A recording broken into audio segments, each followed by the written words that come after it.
Some call it a civil war, some a revolution, and at the time, they simply referred to it as the Troubles. Historians disagree on when it started and when it ended. Pretty much the only thing everyone agrees on, it's complicated. Fundamentally, the English Civil War, as I will call it, was a struggle between king and parliament over who would have more power. The issue was complicated by religious tensions between the Catholic-leaning kings and the Protestant-dominated parliament, which itself was divided between Anglicans and Puritans. Let's start with some background information. During the 100 Years' War, English kings had granted Parliament the power of the purse, the right to approve taxes, in order to get the nobles' support for the war. This precedent of shared power continued, and under the rule of Elizabeth I, the English Parliament had become accustomed to having a say in ruling England. For Elizabeth, this power sharing was a political necessity in order for her to maintain her hold on the throne. Parliament itself had been undergoing changes during the Elizabethan period, with the growing importance of wealthy landowners called the gentry. Since they had no title of nobility, the gentry weren't automatic members of the upper house of Parliament, called the House of Lords. However, many of them were elected to Parliament as members of the lower house, called the House of Commons.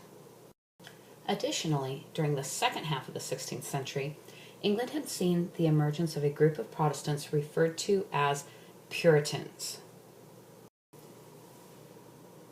Puritans were members of the Anglican Church who disagreed with the moderate Protestantism of England. They thought that the Reformation should have gone further, removing all traces of Catholic dogma and tradition from the Anglican Church. Many members of the gentry were either Puritans themselves or sympathetic to the Puritan cause. During her reign, Elizabeth was able to keep the Puritans in check. However, after her death, they began to grow in power and influence. Elizabeth had been childless, and before she died, she had named as the heir to the throne the son of her cousin Mary. That's this guy right here, James Stuart. James Stuart was the King of Scotland, so he had experience with that whole being a king thing. However, being the King of Scotland was very different from being the King of England, and James was unfamiliar with the laws and customs in England, especially Parliament's expectations of the relationship between king and Parliament. Contributing to the tension was James's insistence upon divine right. The idea that God gave him his power to rule, and therefore he was responsible only to God, not to Parliament. Regardless of this belief, James was stuck with one concrete fact. Parliament had the power of the purse. This meant he could not raise money without their approval. This parliamentary power kept King James I's attempts to strengthen the monarchy and create an absolute government in check. James dug a further hole for himself with his religious policy. As I said earlier, many members of Parliament were Puritans who wanted to remove any traces of Catholicism from the Anglican Church. One of the things they called for was the removal of bishops, which would eliminate part of the hierarchy of the church, giving more power to local elders, the gentry. This was the model that Scotland followed, so James, who, by the way, was a Protestant, not a Catholic, was familiar with it. And he didn't like it. Removing the bishops would mean that more authority was at the local level, not at the national level. As the head of the Church of England, James had a great deal of religious authority, and he didn't want to lose it. Removing the bishops would decrease his power, while increasing the power of the Puritans. Refusing to acquiesce to this demand further damaged his relationship with Parliament and left a bit of an acrimonious mess for his son.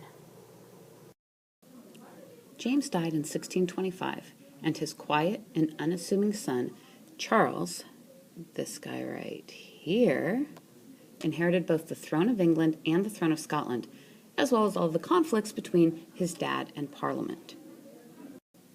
Unfortunately, where James had been intelligent, strong-minded, and forceful, Charles I, not so much. Feelings made worse by the fact that he really chose horrendous advisors and friends, many of whom were Catholic or did Catholic-y things, including his wife, who was the Catholic sister of the French king. His closest advisor was Archbishop William Laud, who, along with Charles, attempted to introduce more ritual and rite into the Anglican Church, very Catholic ideas. As you might imagine, the Puritans were pretty unthrilled with this. So from the beginning of Charles' reign, Parliament set out to show Charles who was boss. In 1628, they passed the Petition of Right, which enunciated their specific rights and demanded that Charles approve it before they would grant him any monies. Charles approved it as an expediency. If he didn't agree, he wouldn't have any money, but hated that it limited his power. He looked for the first opportunity to renege, which means to go back on his word, and from 1629 until 1640, he refused to summon Parliament to meet, pursuing instead a policy of personal rule, which means simply that he was ruling without Parliament. Really, the only thing he needed Parliament for was to get money, and once he found a way around that little problem, he was good to go. The solution to getting money without Parliament was a little something called the ship tax. Notice I enunciate that very carefully. English monarchs, in times of emergency, had the right to levy a tax called the ship tax on coastal towns to pay for the defense of the realm. So Charles simply said that the Spanish were about to invade and demanded that the ship tax be paid to defend against the Catholics. The only problem is that the Spanish were not about to invade. In fact, they were too busy losing the 30 Years' War. But the coastal towns ponied up the money, and Charles was able to keep the monarchy financially afloat. And then the next year, and the next, and the next, he demanded that coastal towns pay the ship tax, and eventually that all towns pay the ship tax, because, really, the Spanish were poised to invade at any minute. Finally, by 1640, the English had had enough, and most people flat out refused to pay the ship tax. Unfortunately, this coincided with a very real emergency, just not from the Spanish. As part of his ill-advised religious policy, which included trying to standardize religious practice throughout his kingdoms, Charles and Archbishop Laud had decided to force the Protestant Scots, who called themselves Presbyterians, to accept and use the Book of Common Prayer. To the Scots, this was a major infringement on their religious liberties, and they rose up in rebellion.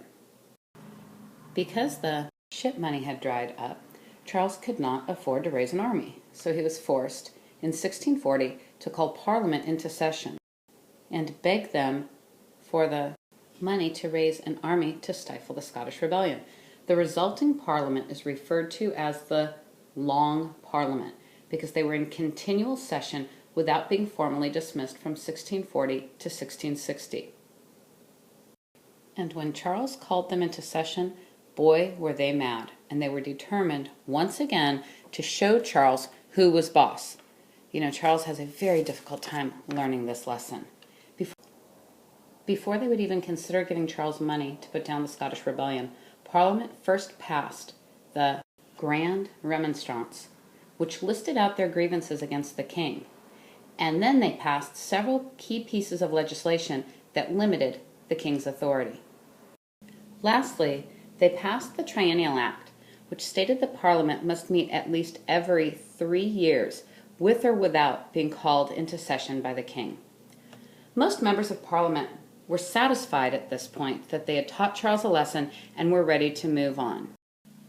However, a small group of Puritans in Parliament felt that they should take advantage of the situation and push for further political and religious reforms.